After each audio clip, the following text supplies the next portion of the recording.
A reading from Miss MacIntosh, My Darling, by Marguerite Young. Chapter 46.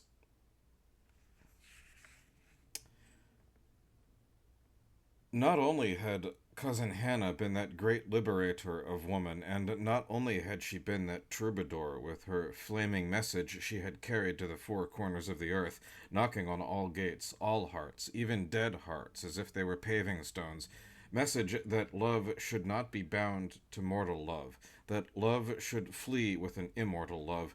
This valiant wanderer's life had included many secret chapters of mountain climbing, as Mr. Spitzer now understood, that she was never bound to finite valleys, not even the valley of the shadow of death. For she had climbed so many formidable mountains and supernumerary peaks that if she had not been famous for her suffrage battles and duels and tournaments, her knightly jousts, perhaps with ghostly knights who long ago had fallen, perishing for love of the White Queen or the Black Queen, she would have won her laurels and her spurs for the inexpressible and inaccessible mountains she had climbed, for the places where she had set her foot or pitched her tent hung with Moorish temple bells on golden cords, her tent cut with many windows, and she would have been famous for the mountains which were greater than mountains, for that great Matterhorn, Mount Rosa, Mount Blanc, Munch, Wetterhorn, like the undiscovered snow-peaked mountains rising Alp above Alp through consciousness when she died, rising from subterranean depths, with crumbling castles, burning with ember lights on their crumbling cliffs, and snow hurtling through clouds like suddenly awakened furies, like roaring tides.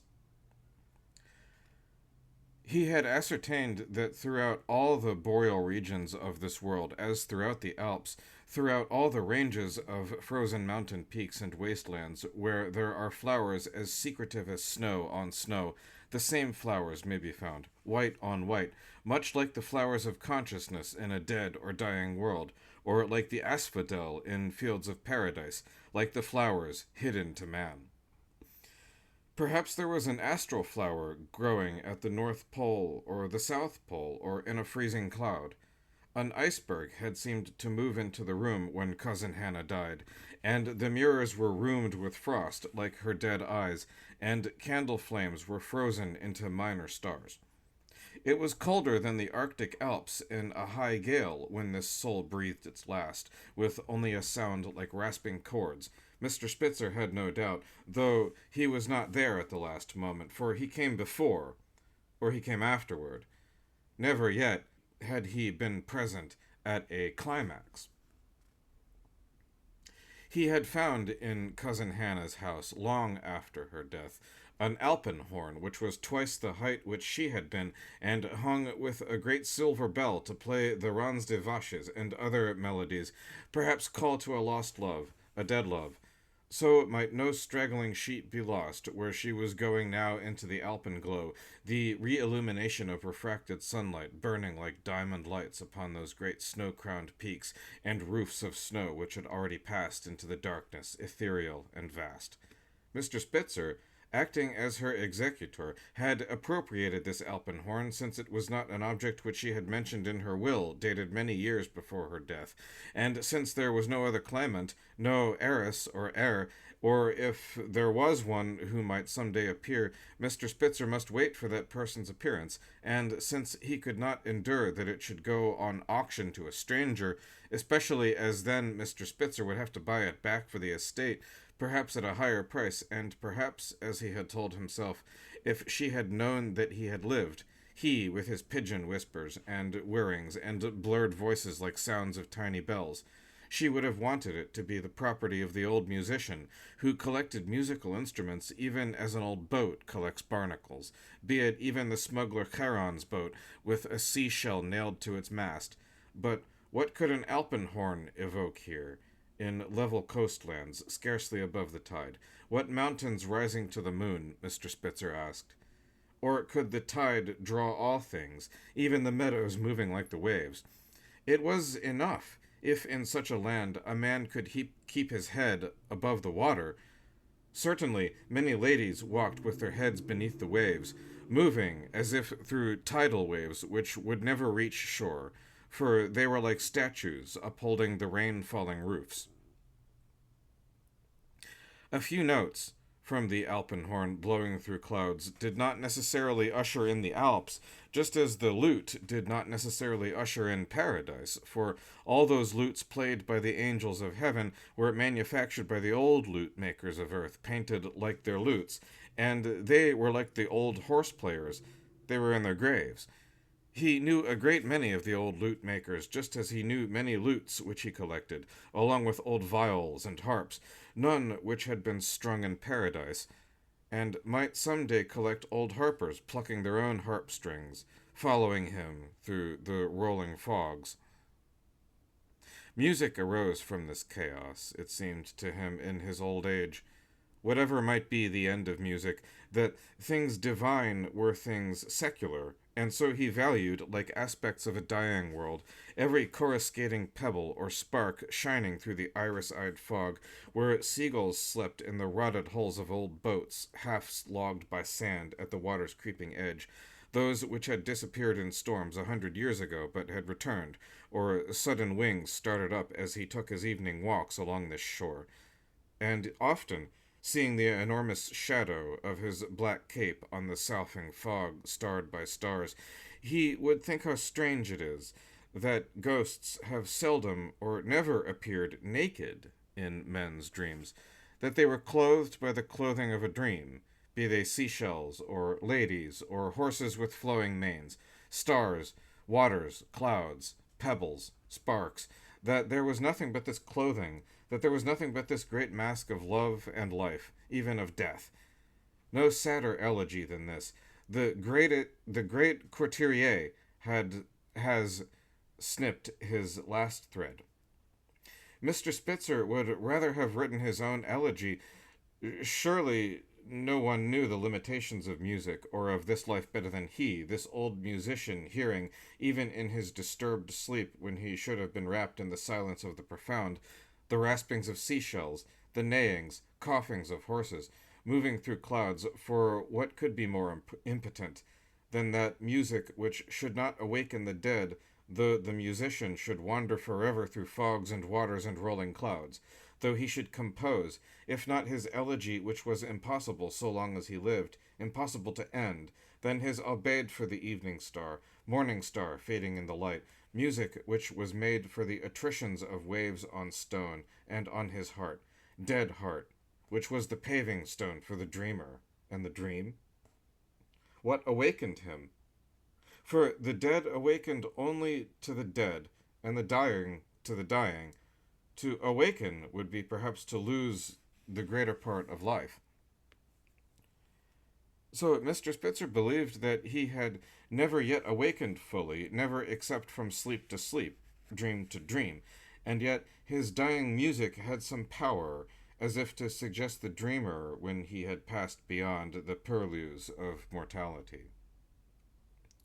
Mr. Spitzer, still in a mournful mood, for someone was always dying, had carried this alpenhorn embossed with mother of pearl, heavy as a tree branch, along the foggy beach, when Cousin Hannah was no more, when doubtless she had climbed her last mountain, the hailstones like burning cinders dashing in her face, and he had blown a few wandering notes like some old ghost calling to his lost love, as he had heard, above the ringing waves, ringing like silver bells, the ringing, tolling of the silver sheep's bell, which had once rung to the lost sheep, hearing also, as he did so, the cries of the grey loons in the grey fog, and the baa-baing of waves breaking upon this shore of stone and fog, as thick as fleece, streaked with gold rays of the moonlight. Waves coming to pasture, like sheep with moony eyes, beamed upon the waves of darkness, like many moons, or like the souls of the dead, as he had thought, where the fog-bound phoenix fireflies lighted his uncertain and wavering path, thinking also that the shepherd was lost, lost like the dog-star in the rolling cloud, like the lost following the lost, but then, quite unexpectedly, as he was passing through an upland meadow, like a fallen firmament starred with daisies in the fog, the fleecy fog, a ram had stepped out of the fog, the other sheep had followed Mr. Spitzer. And ever after that, He had been followed by men in the grey cities, by lost men, although he was lost, and none more lost than he, this old musician blowing his horn in the clouds. So, from this old suffragette he had learned something after all. She had brought him, by her dying, to reality, and she had taught him much, expanding his sympathies and his domain, as if only when she had died he had lived, breathed, whispered, beginning to understand the meaning of all those ambiguities he might once have impatiently ignored, all those ambivalences he might once have attributed not to himself, but to his brother's checkered career and butterfly life among the shadows, knowing now the power of a dead beauty, a dead love, a vanquished life, and that sterility which begets, even like death, Mr. Spitzer said, all beautiful things of this creation, the image of all dead loves. For who had ever known the present moment? The sense of the immediate was freighted with the past, and if it were not, then what would be the present but an empty room, a closed door, the hull of an old boat stripped bare of its shrouds, a withered rose, a dead love? For who had ever seen the living beauty, beauty stripped bare of all pretenses and all illusions, beauty revealed as beauty was, and were not all beautiful things the ghosts of themselves in this transmuting life, even like mirror images returning the reflections of that which had already faded, even like dreams, memories fading into air, perhaps as one awakened from sleep to sleep, even like voices faded in distant thunderclouds, whirrings, whispers already faded into music no one had heard? The weight of the unspoken music was that which Mr. Spitzer knew. The cloud upon the face of beauty was beauty itself, so never would he lift the cloud. The clouds had settled over her. If he knew not her omega, then how did he know her alpha? For she was already old, obsolete as some old coin which had gone out of circulation long before the age of Hugues de Capet, Mr. Spitzer thought, perhaps long before he knew her. Cousin Hannah had surely been, though forgotten by mountain climbers now, though remembered in no stud book of mountain climbing, which was probably less inclusive than the stud books listing the great stallions, sires, and mares, though listed not among those who had lost their lives, those who had conquered great pinnacles of all known mountains, and some which were unknown to man, though remembered not by any mountain tomb or cloud citadel, though no coin had been struck off in her memory, neither gold nor silver nor lead nor stone, not even though bearing the image of some great turbaned Turk or paladin, some old helmeted crusader who had perished, if not on his outward journey to the Holy Land, then on his journey of return, which was a longer journey, or some old Roman emperor who had minted too many coins, though remembered by no winged horse's head or harp, by no commemorative image but Mr. Spitzer's fading laurel leaf or breath of mountain mist, or snowdrops, or alpine holy grass he had brought to cover her coffin when she was dead, the great mountain climber, who had conquered snow-crowned summits and frozen pinnacles, the great trailblazer, blazing like a rising star, falling star, perhaps the greatest mountain climber unknown to history, surely the greatest ever known among ladies. Yet seldom or never had she spoken of her mountain climbing exploits and expeditions until she was dying. For that of which she should have been proud, she was ashamed, Mr. Spitzer believed, and indeed had noted that many famous people valued not so much their world-shaking fame and splendors of posterity as one moment of oblivion. It was oblivion from which they had fled, and yet it was oblivion toward which they fled, as if they feared that which they loved, loved that which they feared. Oblivion was ever at the heart of fame. Certainly, as Mr. Spitzer must concede, there were many men who might say that she who had tried to take every lady's lily-white hand and lead her troops toward freedom under the silken banner of suffrage had been a charlatan, a mere poser, a mountebank, the sorriest adventurer seeking only to mislead, to bewilder, to shock, to destroy their loves, to create chaos, but they forgot her motive which had been her love, and they forgot her secret cowardice, seeming to Mr. Spitzer more heroic than greatest heroism was. Perhaps they would have loved her If they had known her weeping when a snowflake fell upon her mottled hand, cold as the skin of a frog, if they had known that her granite was but a facade, and she was weaker than woman was, and she had crumbled now most surely into waters and clouds, darkness, whirlwind, snow, snow water. She was like a man whom woman had destroyed, a woman who was abandoned by her love, or an old house where no lover ever came, and where the door banged in the wind. She was like all great lovers who have been set to wandering, crying at all gates, knocking on the doors of all dead hearts, crying for their loves, lost loves. She was like a dead planet wandering.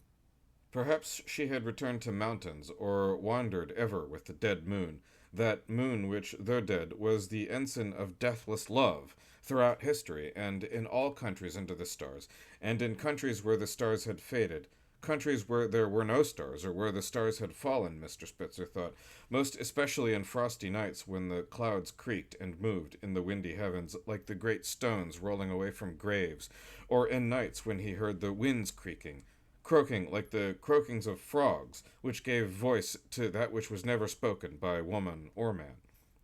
This was the music written by no man, Mr. Spitzer believed, listening with his dead ear as some old hound lifted its ear. Or was it the ferret? Was it before the day of the dog? Music lay under the silence, above the silence.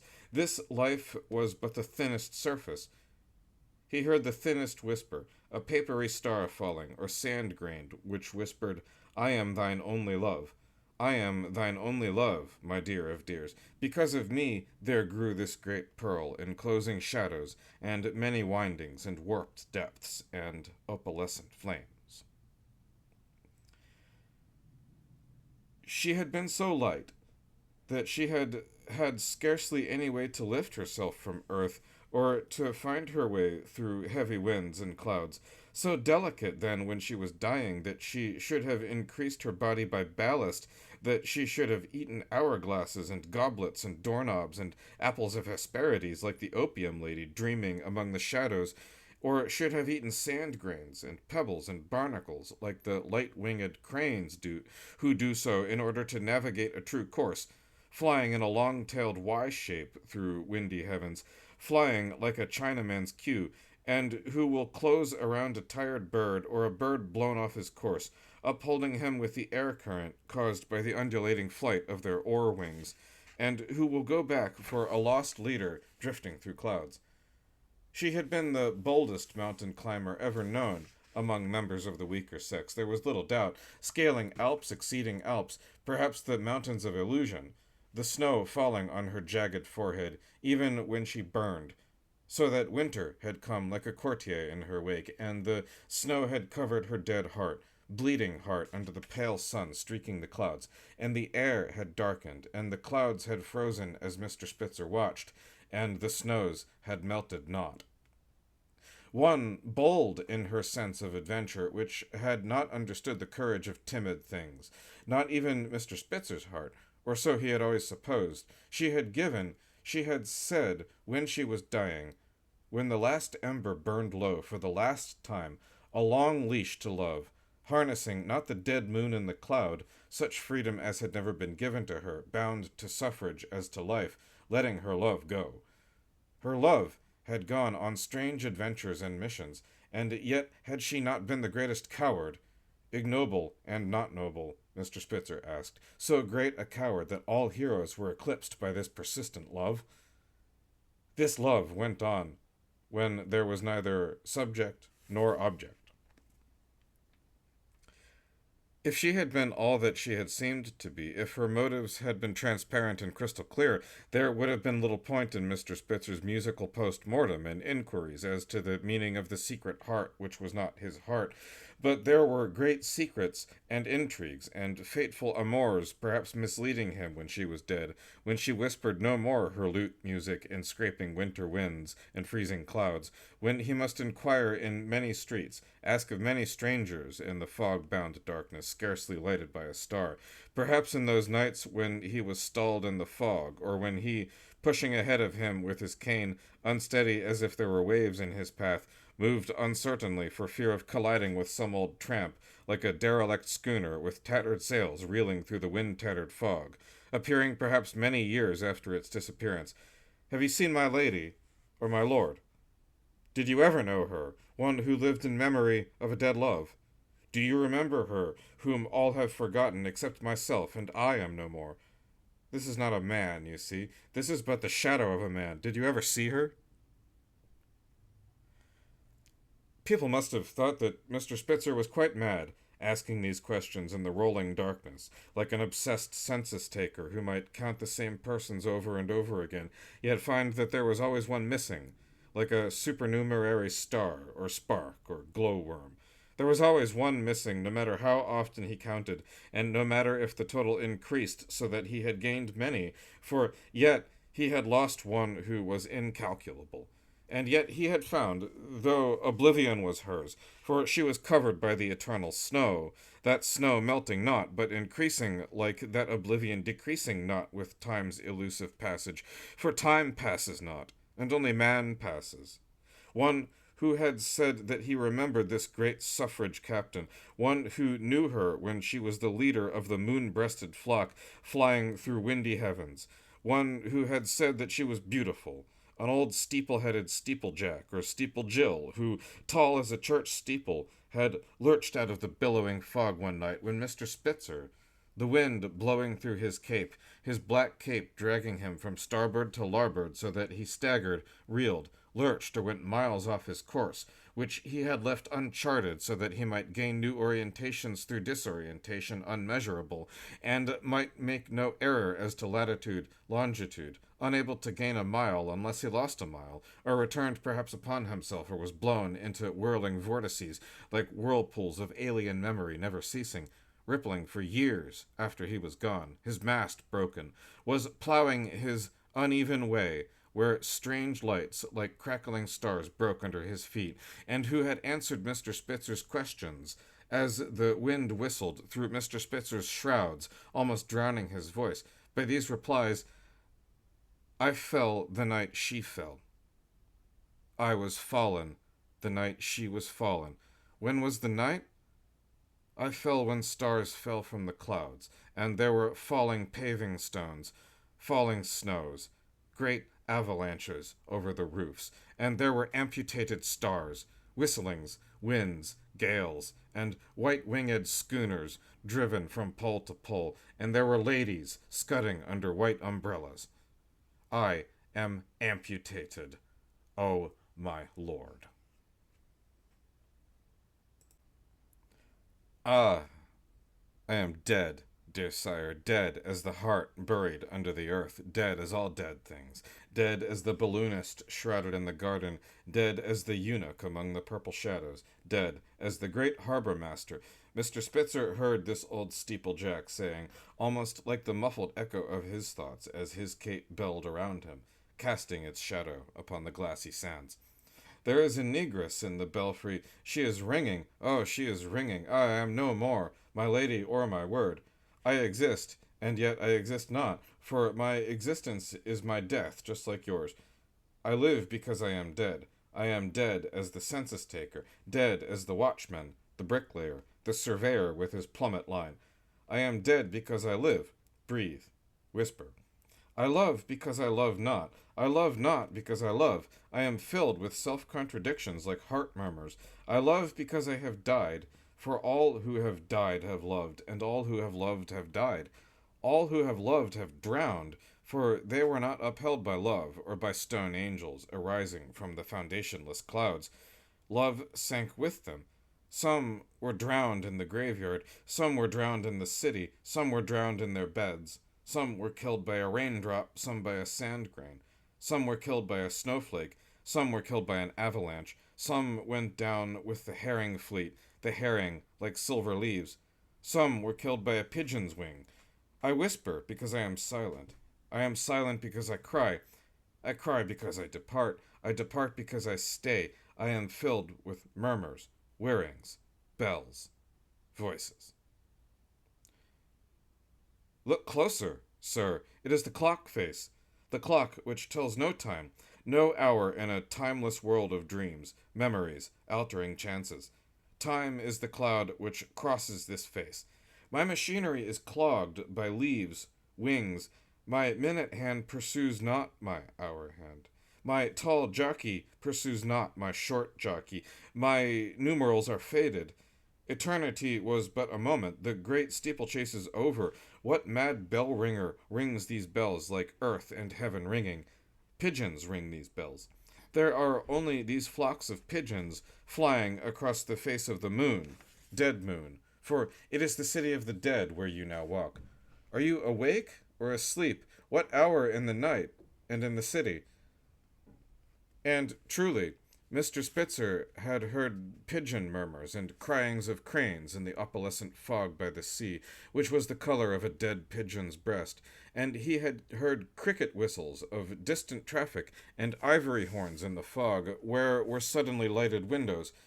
He had heard bells, music of trembling bridges, footfalls. It almost might seem as if he were caught in one of the opium lady's dreams, much like the fly in the spider's web, but this was not the case, for it was not the opium lady, but that great patriarchal suffrage captain, who, by her dying, of which he had been the watchman as of a dying star, had given a new meaning to life and love, so that now his experience increased, and much that he had never understood before, he had come to understand, including his own life and death. All was not over, so long as there was one card out. One card, whether it was heart or spade. That factor of mystery made all things possible. Much had seemed at that time like the acme of madness, perhaps some substitute for life, perhaps some substitute for death, perhaps a tragic love or act of renunciation which had been proposed by one who was dying, Mr. Spitzer had believed, understanding that before the great fiction of death there might be many imaginary sparks starting up, either like a new life or aspects of life not previously revealed, it often seeming to him that if he had had no brother before, he would have had his twin at his last hour, perhaps to light the way for him. She had cried, as Mr. Spitzer remembered long years afterward. Ah, bright star of my love, find your way to the lightless star. Find your way to one who has neither wings nor light. For I am dying now, and mountains resurrect themselves before the last great cataclysm, when mountains sink like tiny sails. And my love goes down.